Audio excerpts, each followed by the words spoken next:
आप सबको नमस्कार। इतने मायूसी के माहौल में आपको एक सुखद खबर देना चाहता हूँ। पिछले 24 घंटों में कोरोना के दिल्ली में 10,000 से कम केस आए हैं। पिछले 24 घंटों में लगभग 8,500 केस आए हैं दिल्ली में। पिछले कई दिनों से दिल्ली में बहुत ज़्यादा केस आ रहे थे। 20 अप्रैल को तो 28,000 से भी ज़्यादा केस आए थे। आज 8,500 केस आए हैं। कई दिनों में पहली बार 10,000 के नीचे केस आए हैं। दिल्ली में संक्रमण दर भी काफ़ी कम हो गई है। पिछले 24 घंटों में संक्रमण दर केवल 12% रह गई है। संक्रमण दर का मतलब अगर हम 100 लोगों का टेस्ट करते हैं तो उसमें कितने लोगों को कोरोना मिलता है। ज़्यादा संक्रमण दर का मतलब होता है कि कोरोना बहुत ज़्यादा फैला हुआ है। आज ये संक्रमण दर केवल 12% आई है। 22 अप्रैल को ये 36% तक पहुंच गई थी दिल्ली में संक्रमण दर। इसका मतलब दिल्ली में अब काफ़ी कम लोग बीमार पड़ रहे हैं। अस्पतालों में भर्ती लोगों की संख्या भी अब काफ़ी कम हो गई है।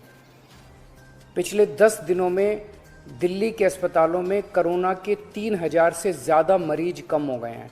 यहाँ की 3,000 बेड खाली हो गए हैं और अब अस्पतालों में बेड मिलने में परेशानी नहीं हो रही है।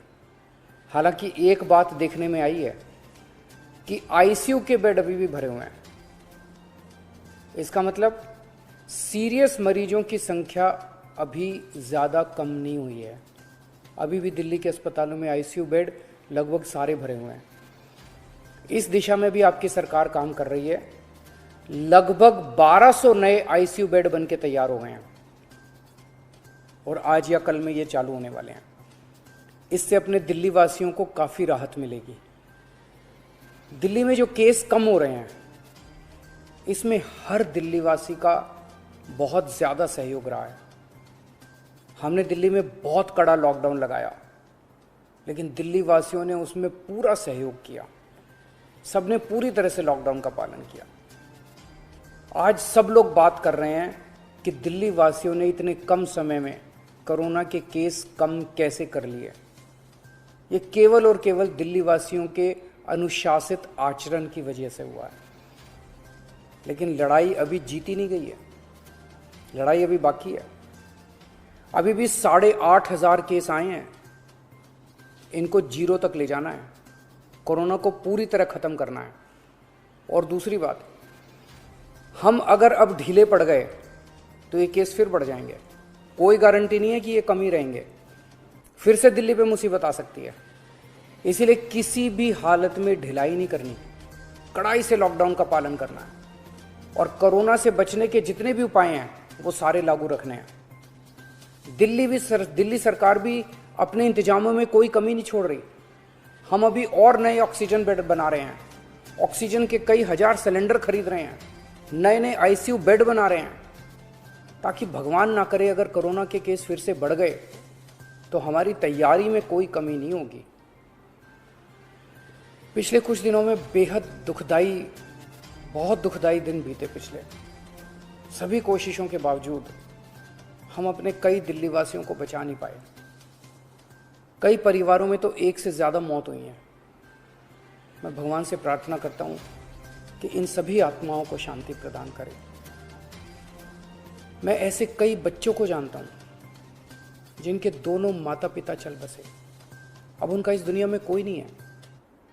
मैं ऐसे सभी बच्चों को कहना चाहता हूँ कि उनके दुख को मैं समझता हूँ, पर आप चिंता मत करना बच्चों। आप अपने आप को अनाथ मत समझना। मैं हूं ना। किसी भी बच्चे की पढ़ाई बीच में छूटने नहीं देंगे। हर बच्चे की पढ़ाई जारी रहेगी। हर बच्चे की पढ़ाई और उन बच्चों की परवरिश का खर्चा सरकार उठाएगी। ऐसे कई बुजुर्ग हैं जिनके जवान बच्चे थे, वो कमाते थे तब उनका घर चलता था। अब वो कमाने वाले बच्चे नहीं रहे। ऐसे सभी बुजुर्गों को मैं कहना चाहता हूं कि आपके बच्चे चले गए। इस बात का मुझे बेहद अफसोस है, लेकिन आप चिंता मत करना। अभी आपका ये बेटा जिंदा है। ऐसे सभी परिवार जिनमें कमाने वाले व्यक्ति की मौत हो गई, उनकी मदद सरकार करेगी। ऐसे परिवारों की हम आर्थिक मदद तो कर देंगे, पर ऐसे बच्चों को, बुजुर्गों को इस वक्त प्यार की ज़रूरत है, हमदर्दी की ज़रूरत है। मेरी ऐसे परिवारों के सभी पड़ोसियों और उनके रिश्तेदारों से विनती है, इनका ख्याल रखना। ऐसे परिवारों पे बहुत बड़ी मुसीबत आई है, इन्हें अपना प्यार और अपनी हमदर्दी देना।